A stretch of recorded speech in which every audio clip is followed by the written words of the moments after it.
Lord almighty. Jeb! Jeb! Now down on the ground.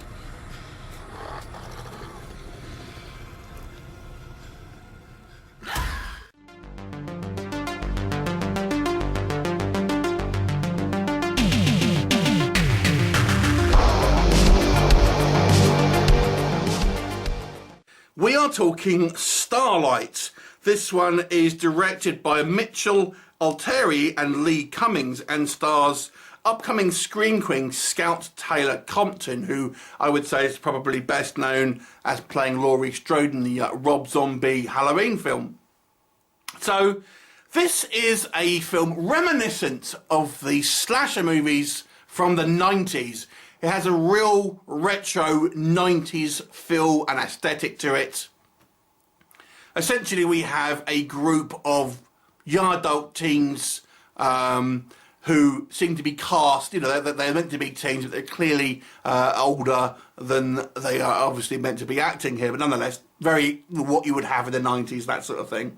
Anyway, one of their member happens to run into this girl who is a famous music star played by Scout Taylor-Compton, and she seems to be injured and unconscious, so he takes her to this party, and she is pursued by this kind of mysterious guy who may have some type of supernatural power, let me just put it like that, and he takes no prisoners, shall we say. There may be more things that will be revealed as the film progresses, but first of all, let's talk about what works. Okay, for any of you, like I've said, who are missing the 90s, and you want to see a kind of a somewhat of a retro feel movie, this I think will certainly fill that void for you, because I do think it definitely has that kind of that feel to it. The cast are all very much look like they come out the kind of the 90s. As I've mentioned, we have, you know, clearly older actors playing younger people, what sort of trope kind of like back then. You know, the big American house, the kind of the party scene, the kind of the cops that show up, all the kind of the cliches there. And I think it's actually done on purpose, really. It's a kind of a loving homage to those type of films. The film actually does have an interesting plot element. So I'm not going to spoil here for you. Maybe not everything is as it seems, and there may be a little bit more going on with our kind of our damsel in distress than maybe meets the eye.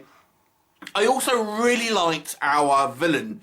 He's very charismatic and reminds me a lot of Miles O'Keefe, actually. He has a very kind of similar look. And I have to say, I actually found him quite interesting. He's one of these kind of like charming villains, really, that seems to be, you know, quite polite and kind of chatty and somewhat monologuing. But nonetheless, you know, it does make for some kind of like some interesting kind of character work here. And you're quite enthralled about his character. And I have to say, I actually kind of quite was interested in its arc when it was all kind of said and done as well.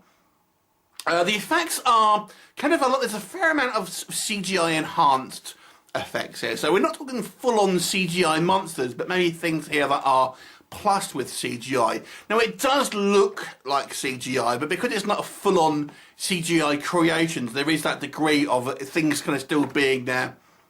So I don't think it was too bad, and we have some kind of, you know, creature effects that I think looks pretty good as well. There are, again, it kind of goes into a very familiar territory here, and you know, I gotta say the cast are a bit of a mixed bag. Our main male character, I think, actually did a fairly good job, as did Scout Taylor-Compton as well.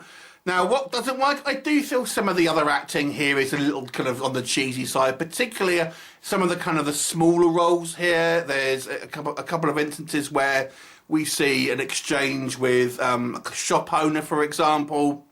Maybe the police weren't particularly, you know, weren't particularly great actors, things like that. So some of the acting here does look a little bit hammy.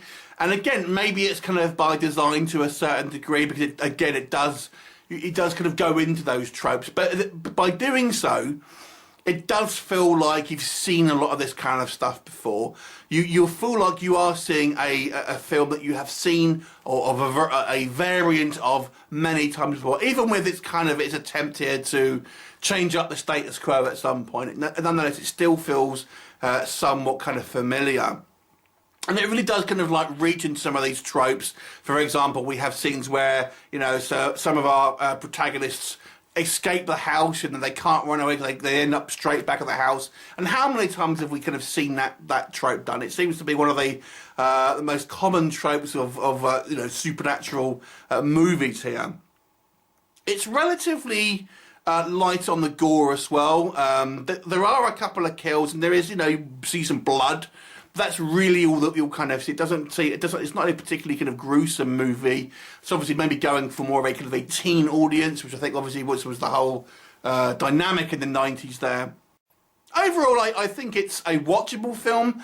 I don't think it kind of stands out as any type of spectacular in any way, but it's certainly just an okay film. I'll give it an average mark, 5 out of 10. Have you seen it? What did you think of it? Leave me a comment and I shall look forward to you next time. Bye for now.